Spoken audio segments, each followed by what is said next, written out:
Hey guys, it's Kira here, and today I'm going to be talking to Joby of NASA JPL. So, Joby, what exactly does a planetary scientist do? Okay, so I've worked in a couple of different research fields in my time, and I have to say planetary science is the vaguest term of them all. Planetary science can be all sorts of things. It basically means you're studying stuff that isn't like out there, like interstellar stuff like other stars.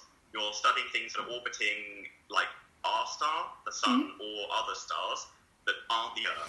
So it's basically all planets that aren't the Earth.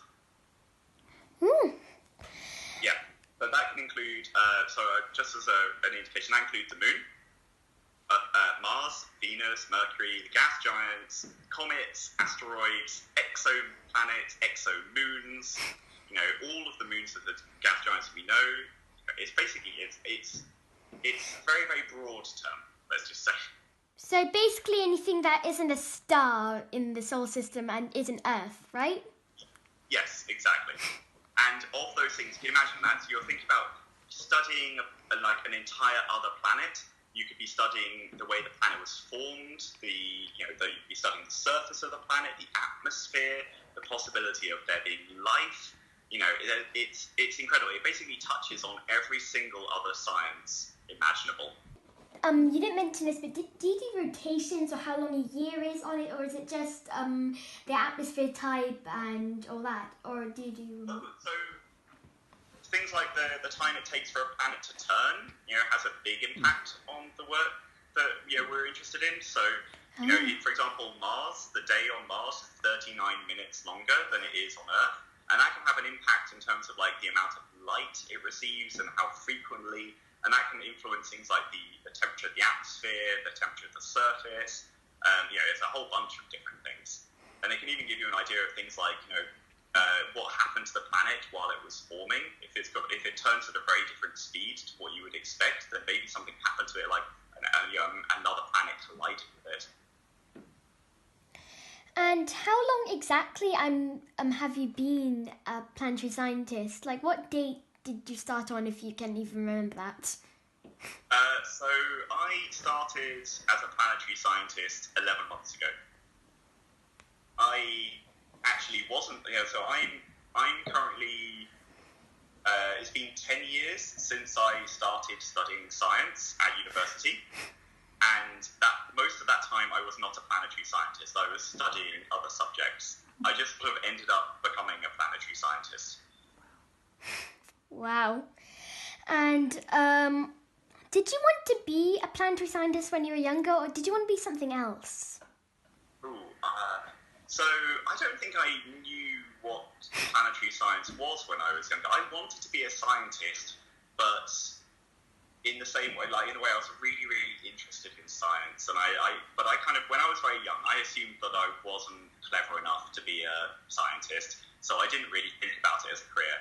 I mean, at some points I wanted to be a policeman, then a firefighter, then, I wanted to be a medical doctor.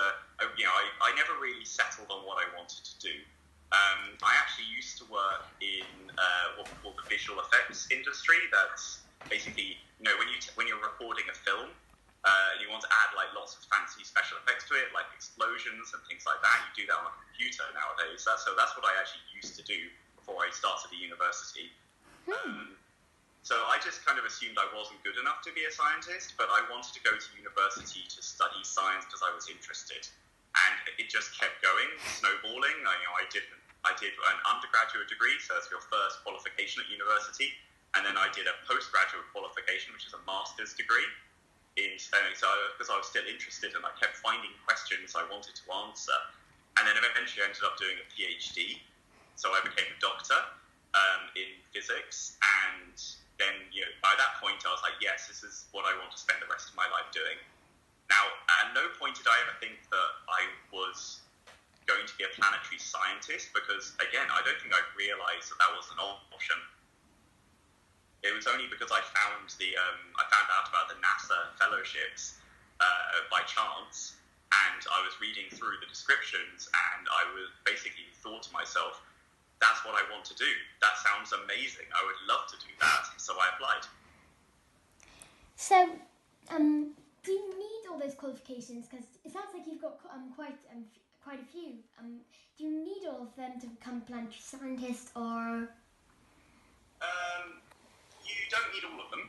So there's an assumption that scientists have to have a PhD, and that's not true. A lot of good science is done by people who have undergraduate degrees or master's degrees. So they have a bachelor's in science or a master's degree in science. But realistically, that's what you need, that kind of basic training to get you into a lab like this. But you don't need to have a PhD. Now, the interesting thing about me is that I have lots of different, so I did undergraduate chemistry, and then I did a PhD in physics. So, I changed subjects already, but long before I came into planetary science. So I have a very, very mixed background, and I know, normally you would assume you have to study the same subject that you're going to end up doing, but actually that's not true. In science, science works on bringing together lots of different viewpoints and ideas together. So I believe I came into a physics department with ideas that a physicist wouldn't have, but ideas that a chemist would have. So, what has been the best day in your job so far? It's very, very hard to narrow it down. I really love my job. I love coming in every day and getting to work in this lab and figuring things out. So to say one day would be very difficult. But I think it would have to be, so very recently there was a scientific conference. So there were 28,000 scientists in the same place, Washington, D.C., to talk about our work with each other, because that's how we get ideas out. You can read the papers online, but you really want to go out and meet the other scientists so you can actually have a face-to-face conversation about what you're doing. Mm-hmm. And it's always really exciting doing that, because you learn new things and you can discover new ideas. Now, for me, the most exciting thing was I got to show my work for the first time, and I actually ended up talking to two other scientists who work in the same field I do, but they're working on the other scientific instruments that are going to Mars at the same time as mine.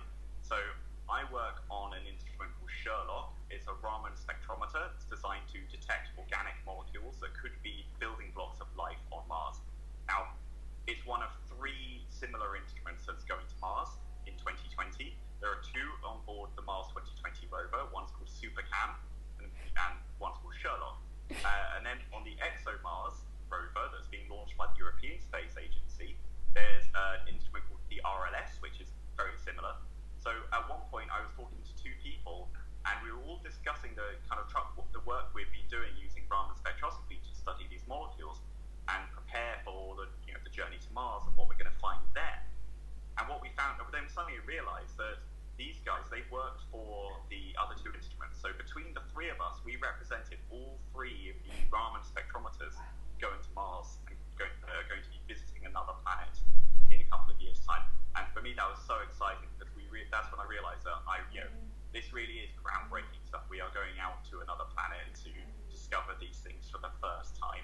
And these 3 people, including me, we are the people who are trying to prepare for that and trying to work out what we're going to discover and how to measure it. That sounds... Is that a good answer? That sounds like an absolutely brilliant day for you, Joby. What exactly does the RMS, is it?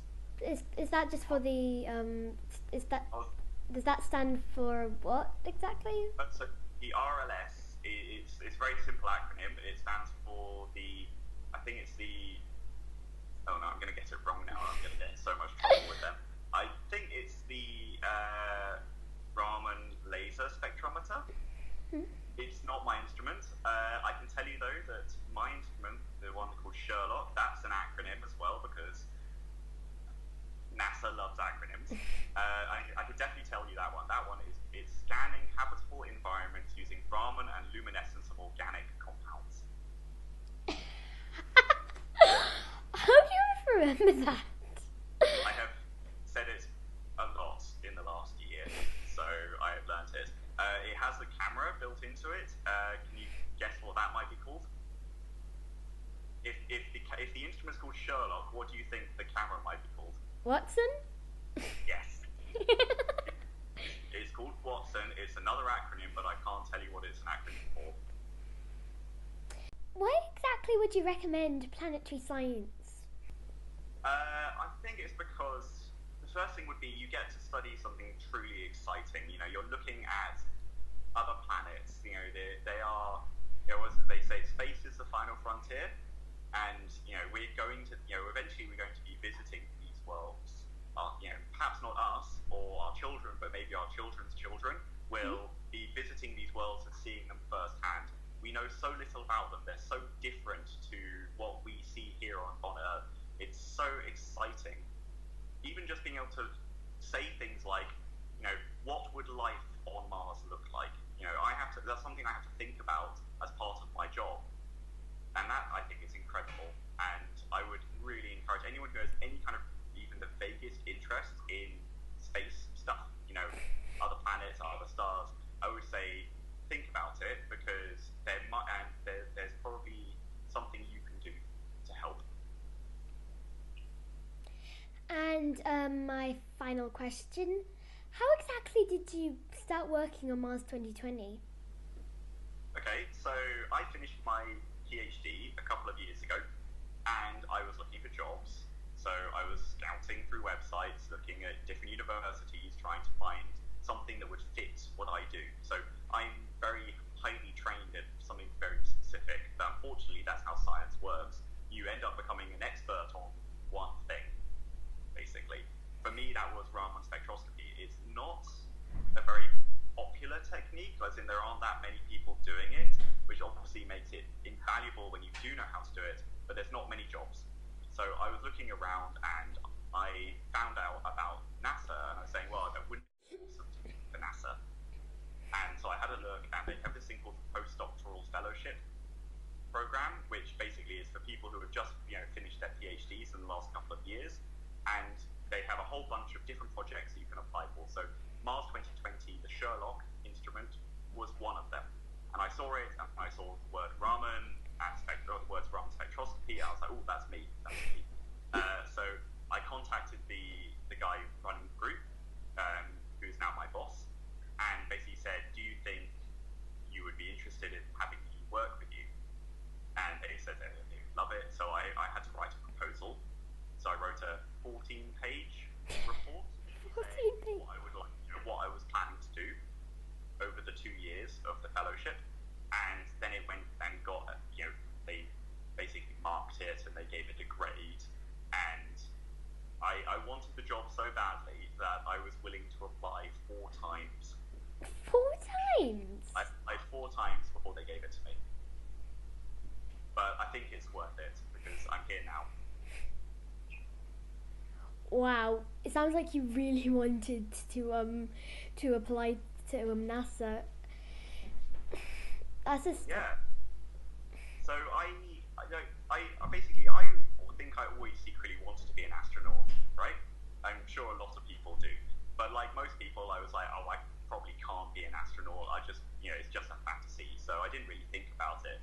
And then when I saw this, I was like, okay, well, if I can't be an astronaut and I can't go to Mars, this is probably the next best thing. And I realized that there was no harm in applying. I didn't lose anything. It was just, you know, it took time, obviously. I had to write a report, send it, wait for them to, you know, give me feedback and tell me whether or not I'd been accepted. But it was worth it because, you know, you don't get these, you know, you get these opportunities, but only if you try them. You know, if you see, you know, you have to try in the first place, otherwise it will never happen. So for me, that's really it. I felt like I had to try, and I didn't realize that this is what I wanted to do until I started doing it. But now I'm really, really happy I'm here. Well, thanks so much, Joby. It was amazing talking to you. I learned so much, really. Oh, no problem, man. If I convinced you to go and work as a planetary scientist in the future, then I think that's a great result. I think I'll definitely consider it.